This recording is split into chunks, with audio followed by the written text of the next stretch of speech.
Okay, if you hear the mule in the background, that's my cat. He becomes active at night. He's a weirdo.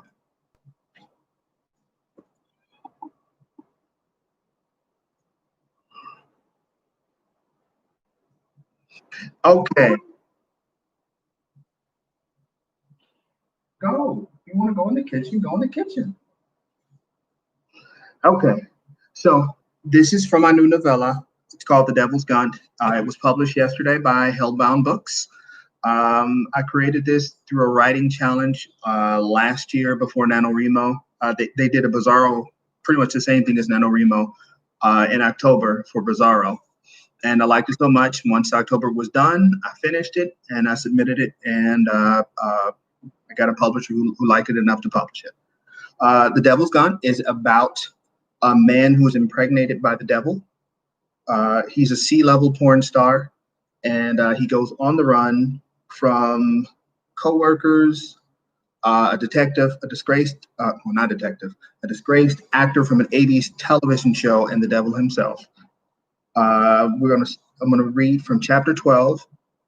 It's called A Bag of Nuts, and it's when he goes to what he thinks is an abortion clinic because he's trying to get rid of the baby. All right.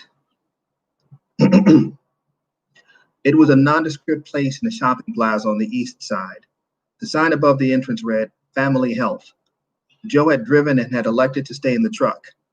Median had put on a heavy coat to cover himself. His ankles and his back were killing him. They entered, not looking at anyone in the waiting room, and headed right for the receptionist's desk. Mary took the paperwork from a 50-ish looking woman with a big head of curly red hair and batwing glasses, while Median found 2 seats next to a wall-mounted television. I'll fill out everything, she said, sitting with him. Just sign. He nodded, his stomach groaning, although he didn't know if it was upset or he was hungry again. You ever been in here before? He looked around. There were about a dozen people here. Most of them looked younger than 25. A girl with long red braids, who couldn't have been older than 16, sat by herself, clutching a white teddy bear. There was a man and a woman sitting in the seats across from them who had equally blank expressions and tightly holding hands. There was also a heavyset woman with 3 children hovering around her, who ranged from 2 to 4 years old. A woman in scrubs opened a door and called a name. The 16-year-old stood while still looking at the floor. She walked silently past the woman holding the door open and disappeared inside. She's just a kid, Median shook his head. Mary didn't say anything. She just smiled at him and grabbed his hand and gave it a squeeze. For the next hour, people came in and out, nobody making eye contact. Walker Harris, the woman said at the door. He stood. Mary didn't. You gotta come with me, he whispered. No, I don't, Walker. But they can see I'm not a, he gestured to his genitalia. She laughed. Don't you think they're going to figure that out at some point? For all they know, you're transgender. He hadn't thought about that. Walker Harris, the woman said again. Hurry up, Mary said. Median hustled past the woman. Oh, and just as a side note, Median and Walker are the same person. He goes by his middle name, but his wife, Mary is his wife, calls him by his first name. Median hustled past the woman. She led him down a long hallway, passing several closed doors. Number 5, she said. The woman sounded tired. She let Median go in first and closed the door behind them. She took his blood pressure and temperature and made some notes on a clipboard. Please take off your clothes and put on this gown. Leave it open in the back. You can leave your socks on or take them off, but put your feet in the stirrups. Dr. Rick will be with you in a few. She left without saying anything more, and Median realized he hadn't gotten her name. He took his time taking off his clothes. Median was used to being naked in front of other people, but this was definitely different. How was this going to work? And Dr. Rick? What kind of name was that for a doctor? Was that a first or a last name? He had a sudden vision of a middle-aged white guy with a deeply receded hairline and a ponytail coming in wearing a lab coat with sleeves rolled up. Let him come, Median said.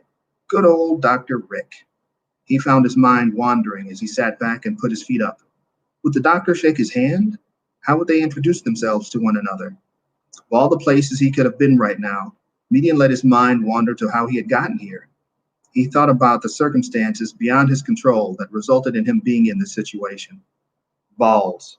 It had all happened because of balls. Obviously, the first pair at fault would be his father's.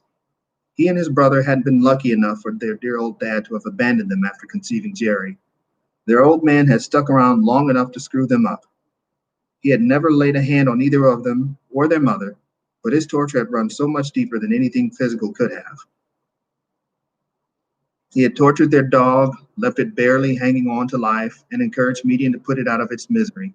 He had also forced their mother to participate in three-way sex with men and women, and Median's introduction to sex had been him walking in on his father fucking the skinniest woman he'd ever seen. It was no wonder he turned to porn eventually. But the second pair of balls let him down were his own. He had fallen in love with Mary the day he had met her and had pledged his soul to her. She told him how much he wanted to have children before they were married, and after failing to get pregnant for 2 years, they had gone to a fertility specialist and found out the problem was with him. He had tried so hard to keep his marriage together, but immediately she began to pull away. He knew she loved him and always would, but he knew he could never be the father of the children she needed. And the last pair of balls belonged to this devil guy. Satan, Beelzebub, Stitch, whatever the hell he called himself. His nuts were the biggest pain in his ass. Median never asked for this. Until this morning, he would have said he didn't believe in a devil, but nearly due to give birth and lacking the proper number of X chromosomes, he couldn't deny the existence of something supernatural at play. Who was this guy and who had given him access to Median's body? Hi, Dr. Rick. My name is Walker Harris, and I'm actually a guy, so don't freak out when you look down there and see a penis, he said out loud. Why, no, this isn't some sort of joke. I'm pregnant with the devil's baby. Not the devil, but one of them, as hell is apparently filled with a multitude of devils. Yeah, it doesn't make much sense to me either, but maybe after we get all this business sorted, you and I can have a sit down and talk all about it. There was a knock on the door. Felt like the room had suddenly risen 20 degrees in temperature. Mr. Harris, the doctor said as he entered the room, holding a chart in one hand and what looked like a Ziploc bag of cashews along with a specimen cup in the other. How are you today? Sun Goddess by Earth, Wind, and Fire began playing overhead. Good, I suppose. Median looked over the man as he shut the door behind himself, and damn it if he didn't look almost exactly like he'd pictured. A little thinner on top, but his hair was onyx and pulled into a neat ponytail that almost looked like the business end of a paintbrush. He had on rimless glasses, had a nose piercing, and a brush of blondish red Van Dyke. He didn't offer to shake hands or even make eye contact with Median. Instead, he sat the items in his hands down and washed his hands carefully in the sink. Median wondered if there was supposed to be a nurse or someone else in the room as Dr. Rick shook the excess water from his hands, then dabbed them dry with a paper towel. He came over and put a hand on Median's belly and smiled. Median thought he looked a little like that Swedish actor who looked like Bruce Willis. Let's see what we have here. He smiled wide and pulled the little wheeled chair up and sat, getting a good look between Median's legs. So you want this out of you, he asked. Median noticed he hadn't strapped on a pair of gloves. What kind of question? Hell yes, Median shouted, realizing something just as he spoke. You called me Mr. Harris. You know I'm a guy? Well, if I didn't know before, the ding-dong staring at me is a clue. A big clue, I might add. He gave the head of Median's penis a tap, and a chill ran up his thighs. Median tried to pull his feet out of the stirrups, but they were stuck. Wait a minute. Who are you? Who do you think I am? Dr. Rick slowly stood. He was still snacking, the plastic sack of cashews in his hand somehow. He saw Median's eyes on the nuts. Want one? Median had an aversion to all nuts. He was already freaked out by being in this place, and then to have a doctor try to feed him, let alone something he thought was disgusting, let alone the fact the doctor was eating, everything about what was happening right now was wrong. And if he was being totally honest, part of him wanted to keep this baby. His baby. Median was about to speak up again when he realized several things at once. Dr. Rick had referred to him as Mr. when he came in, before peeking under the gown. Median tried pulling his feet out of the stirrups again, but the clamps felt even tighter. Are you the devil? Dr. Rick smiled. Are you the one who got me pregnant? The doctor leaned against the wall and popped another nut in his mouth. Median had caught a glimpse, and that had been no cashew. It had looked like a veiny white grape. Rick must have seen him looking. You sure you don't want one? He held the back open so Median could see inside, and he wished he hadn't looked. Median hadn't seen an actual testicle before, but he was reasonably certain he was looking at a whole cluster of them.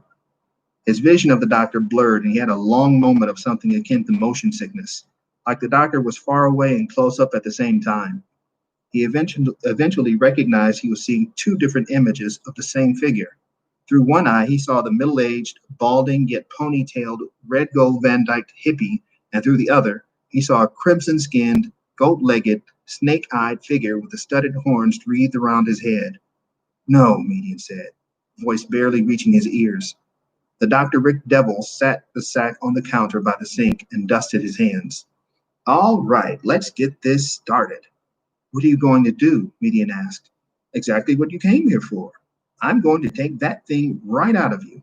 He mumbled something Median couldn't hear. What was that? Huh? Oh, I'm going to take that baby right on out. Then he mumbled again. He mumbled something again. I heard the taking the baby out part. What are you going to do after? Dr. Rick rolled his eyes and sighed. I'm going to take the baby out and then put the right one in. What do you mean, put the right one in? That, he pointed to Median's middle, is not my seed. I don't know whose it is. What do you mean, not yours? You're the whole reason I'm here. Yeah, no, you're pregnant because of me, but you are pregnant with my seed. The fuck you talking? I'm not shitting. That hottie Mariah Moore was supposed to carry my seed, but there were a series of calamities, one of which being you getting pregnant instead of her, and the other, somebody else's seed, Median gestured to his belly. Bingo. So I'm going to correct the error, personally, no more middlemen. But if it's a mistake, why not just impregnate Mariah? She already said she wanted to carry a baby. Too late now, Dr. Rick shook his head. Everybody knows you're pregnant with my seed. I got a name to protect. But you just said I'm not pregnant with your seed. Rick shook his head.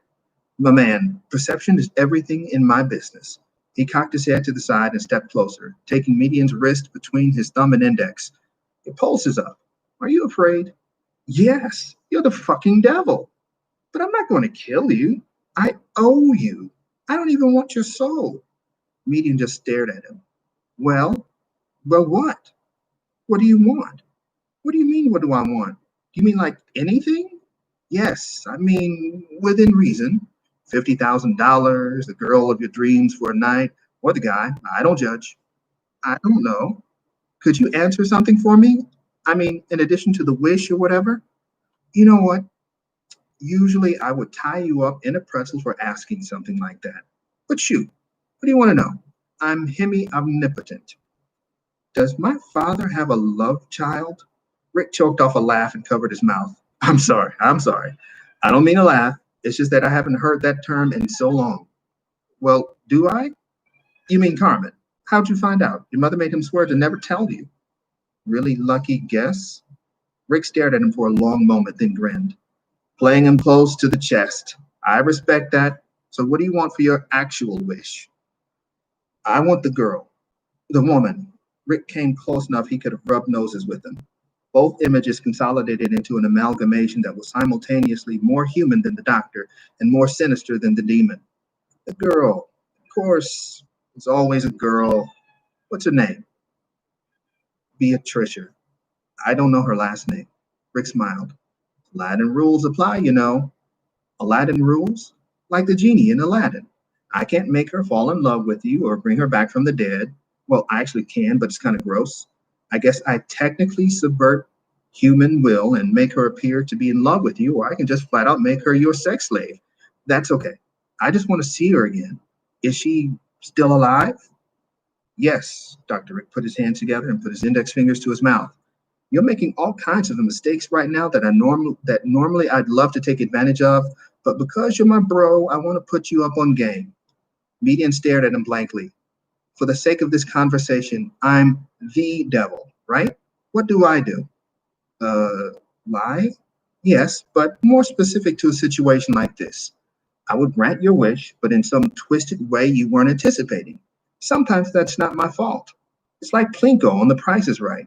You put your chip down in a certain spot and you want to win the 10 grand, but there are all kinds of factors you aren't seeing. The boys in the back office get up to tricks. So I need you to say it in a very specific way. Okay. First off, are you cool if she's married? I doesn't matter. Doesn't matter. She isn't married. How about if she's got kids and weighs 300 pounds? Well, I mean, I'm fucking with you. She's still a buck 23. That's actually 2 pounds less than the last time you saw her. She just got over the flu last week. What if she's been maimed or otherwise disfigured? Oh my God, no. Rick waved him off. She's got all her fingers and toes, no diseases. Look, I'm going to level with you. She's pretty much unchanged from the last time you saw her. She dyed her hair purple, though. Is that a deal breaker? No. Cool. So you just want to, what, sit down and have a conversation with her? Yes, I don't want you to do anything. I just want to sit down and talk to her. Lunch good? Yeah. Your treat? Lunch is fine. Whatever she wants. You know, she just started seeing a guy. Median stomachs fell. I'm fucking around. She went on a couple dates with him. She's not going to see him again. How do you know that? Because he's on my roster. I'll be seeing him in about 18 hours. Shit. So that's it? Just a girl to sit down with you for one meal. Median thought about it for a long moment. He wanted her to choose to be with him of her own free will. It just wouldn't feel right if she weren't really into it. He thought he could live with it if he could just talk to her and she turned him down. Just her. One meal. Okay. Then all we got to do is this little thing and I'll set it up. You need about 3 or 4 weeks to recover and boom, you're in. 3 or 4 weeks? Median said. Yeah, but we're both getting what we want here, right? What are you going to do? Come on. We don't need to go there. I mean, is it going to hurt? Yeah. I just thought if I approached this whole thing different than my usual, we could both leave this feeling like neither one of us lost. I don't know. Look, this is going to happen. It just is, man. Let me do it the right way for once. But that's a long time. This procedure shouldn't take that long to recover from, should it? No, but 2 things. It's not a regular pregnancy, and you're a dude. Median stared at him. A woman's body is built to handle holding and nurturing a new life. What's happening with you right now is wreaking havoc. Not going to kill you or anything like that. It's just changing you in ways that will affect you a lot more than if you were a woman. You said it's not a regular pregnancy. I figured that much, but what do you mean? Rick was suddenly standing next to him, with an ultrasound machine and a tube of gel in one hand. Let me show you. He lifted Median's gown and smeared a generous amount of goo on his swollen belly. A moment later, the ultrasound machine was on and he had the business to end on Median's stomach. They both watched on the little screen as Rick moved around the probe. Median didn't know what he was seeing. There's nothing in there, according to the ultrasound. But Median gestured to his big belly. I know, it's not a regular pregnancy. He put the probe back in its holster and turned off the sonograph. He folded his arms. So what's it going to be? If you want something more, I want you to have it. Median thought a long moment. He'd been passing through his own life for the last few years. Nothing had had meaning for the longest time until the day he'd seen Beatricia. He could have just been idealizing her, but he had to believe there was something more. There wasn't anything more he could think of in the world. He wanted more than just to be able to talk to her, to let her know he existed and see where things went from there. He shook his head. Okay, then, let's get started, Doctor said. He wheeled over a cart with a tray on it. Median noted the devil hadn't put on gloves and then saw the tools on the tray. They were laid out on a paper towel, and while everything looked neat and prepared, he'd never seen medical instruments like these. One looked like an oversized scalpel with a hook on the underside of its blade. Next to that was a pair of what he guessed were pliers, but the working ends were blunt-looking with grooves in them that made the heads look like teeth. Next to those was something that looked like it was made to pick a gigantic lock. Wait, Median said. Rick looked up as if he'd only half heard. Then somebody burst into the room. A moment later, somebody was screaming. That's the end of the chapter. So, hope that gave everyone a little taste of what it's about. This is only like my second or third bizarro story. They're not meant to be like the normal, typical horror stories. You pretty much throw everything at the wall and see what happens, and that's what this is. And thanks. Hey, nice to see you, Chuck. And I actually got so excited for this that I've already written the first draft of a sequel, and I'm currently going through it, and I have plans for a third one if this goes well. But I hope you both download a copy, review, and just let me know what you think.